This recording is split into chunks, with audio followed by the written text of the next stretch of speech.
there's nobody here with more experience and of course more success. Jennifer Jones still hasn't lost at the Olympics in 2 goes. Yeah. So curling now enters the Sports Weekend spotlight.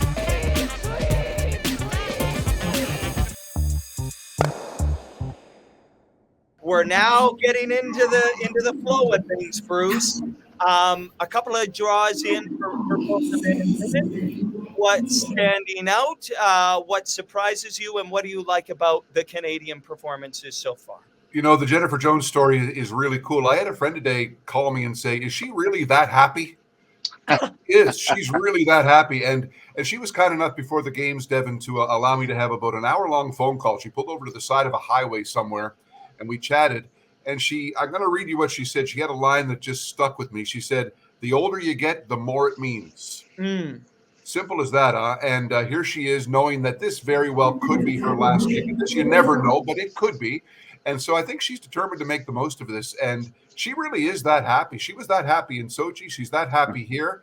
And what a lesson it is for those who follow someday in her wake. Come here and be happy, right? Come to the Olympics and be happy. Let that be the mood that guides you. And you know what? Gushue's happy too. He's been here before. I like the way they're both playing. It's probably too early to pick out any great playing trends, but to start off calm and happy, that's a good trend. I like it. Lesson in life and sport, isn't it, Mike? it is so true. As I watched and I think, what would I second time around? You would appreciate it more. I think you don't really know what you're getting into the first time. So both of these teams have that advantage of having been there before. And we talk a lot about international teams at the Worlds and such, where there is an advantage to going all the time. So that advantage is gone here with these two teams. You got Nick Edin. I know it's his third Olympics, and you've got Torger's the exception, of course. He's number 6 for him. But other than that, I mean, there's nobody here with more experience and of course more success. Jennifer Jones still hasn't lost at the Olympics in 2 goes. Yeah. So and pretty good. There are no jinxes. There are no jinxes in sport. No. And right. Mike, you were at the very first Olympics, at least for, I know Chamonix. Yeah, full medal sport. Yeah.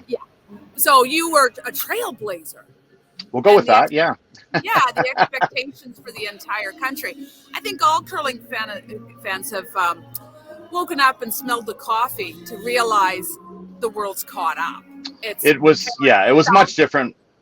It was much different back then, and even 2002, even 2006. I mean, not to discount Brad's, but he played Finland for God's sake in the final. I mean, that was a big upset. But they got by Scotland. But Sweden and Scotland were the other 2 favorites in Torino, and Sweden didn't make the playoffs. And then Markku Uusipaavalniemi, he beat I was Scotland. Just going to say his name. Say his name. He beat Scotland in that semifinal. So and that was actually where John Schuster won his first medal as well in Torino. So John was playing lead for Pete Fenson. So there was the depth of the field has certainly changed a lot.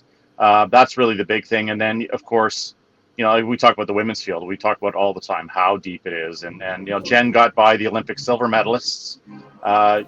Was it yesterday? What day? It was today for us. Yesterday for Colleen. And they get a break now. They only play the bronze medalists tonight. So piece of cake. Well, it's funny. It's funny. We just talked to Carrie Anderson a couple of days ago after winning the Scotties, and Devin can speak to this a little bit. She talked about she's lightening up a little bit. She's having maybe a beer after the game. That Reed has brought a little bit of the, hey, enjoy this moment. Right. And I know that I was lucky enough to work with a sports psychologist at, in addition to Ken Bagnall, who I adore, and he's still my go-to guy, but Kyle Paquette. Yes. And his philosophy was you need to choose one, like joy, awe, or gratitude when you're a competitor. Right. Be thankful you've got the opportunity. So right. And guys, I want to add this because, of course, I was right on the front lines covering our Canadian athletes in Tokyo and spent some time with the Canadian women's hockey team. All of them talked exactly about what you're speaking of. And that's this joy, this freedom, this authenticity of embracing all that each other are. And I think in the midst of this pandemic, when all of these athletes finally had a chance to finally sit back and go, what the hell am I actually doing playing this sport? They realized, wow, I really am lucky to do this every single day and now be at the Olympics when we've all been torn apart and when we've all lost things that we've loved, right?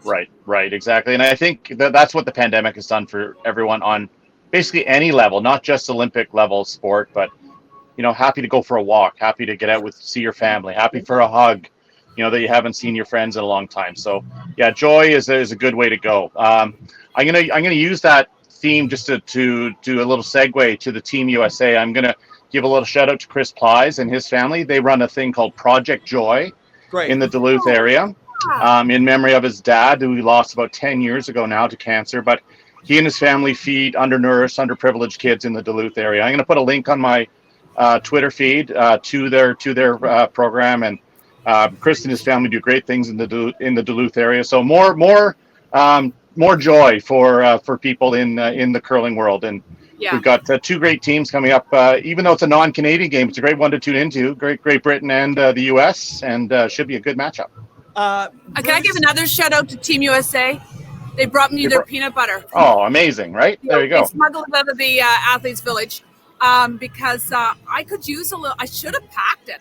I packed everything I didn't need, but I didn't pack my blueberries and the peanut butter. So anyhow, I said to them, "Hey, could you help a girl out?"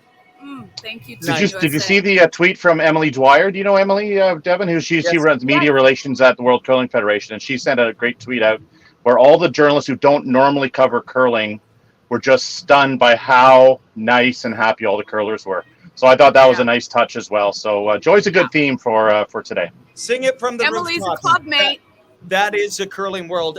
Bruce, listen, you're a pro's pro, as good as it gets. I wanted to ask you what it's been like calling these games outside of the rink, because I know you and Mike are meticulous planners. Can you share what that experience has been like, and what you can share with the viewers as they're watching, as you're trying to bring this to life for them? Well, it's the two sports I do most, Devin, are tennis and curling. And if you ever would have to call any sport off tube, is what we're doing. That's what they call it in the business, off tube. Curling is on one camera, really, so is tennis. So it's doable. I mean, I think we'd all rather be there so you can look around and see what's happening over on sheet A or B or whatever, or what's happening in the crowd. But this is doable. It's wonderful to have Colleen there. It's still tremendous fun. And it goes back to what we're talking about here.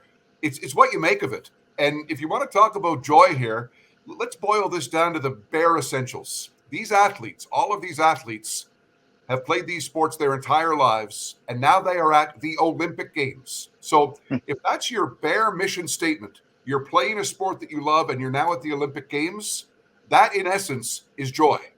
That's why you've done it. That's why that list has been on your wall as a kid and you tick it off. You've made it here now. So if you fundamentally just look at it that way, it is joyful to be here. And I think winning adds to joy. I think Jennifer Jones has a lot to be happy about. So does Brad Gushue. So it's a nice, it's a whole bunch, it's a confluence of a bunch of things coming together. But to your original point, my joy comes from people like Mike and Colleen and Joanne, who are great people, who are fun to work with. And if you can sit down and you can have a conversation about a sport you love taking place in front of you, that's joyful for me.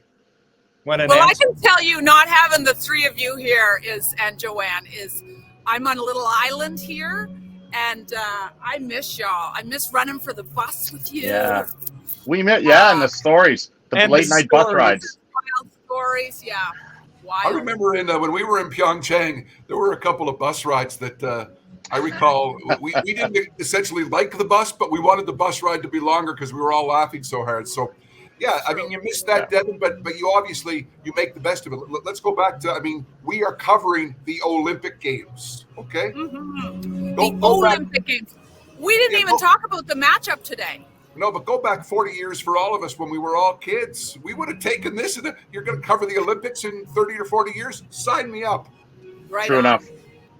Well said. Awesome perspective, Bruce. Thank you for that. Guys, we got to get rolling because we're going to talk to Jocelyn's parents. What a family affair that is. Any closing thoughts before you sink into another big day of coverage? Well, I'm just going to add that, Team Canada is playing both of them are playing the Olympic bronze medalists from Pyeongchang. So just tune in. They're going to be great games. Got 1 a.m. Eastern, for the women. 7 a.m. Is today, tomorrow, however we want to phrase it. 7 a.m. Eastern for the Gushue taking on Team de Cruz, who many curling fans know. So we got a great day of curling, and GBR and USA to start. So tune in. It's going to be awesome. This, Devin, there are also, I mean, at past Olympic Games, there were games you'd cover that probably didn't rise up to the. There are none of those this time. Anytime you put any team with any other team, you're guaranteed 3 hours of really good entertainment. So we've got that coming your way tonight.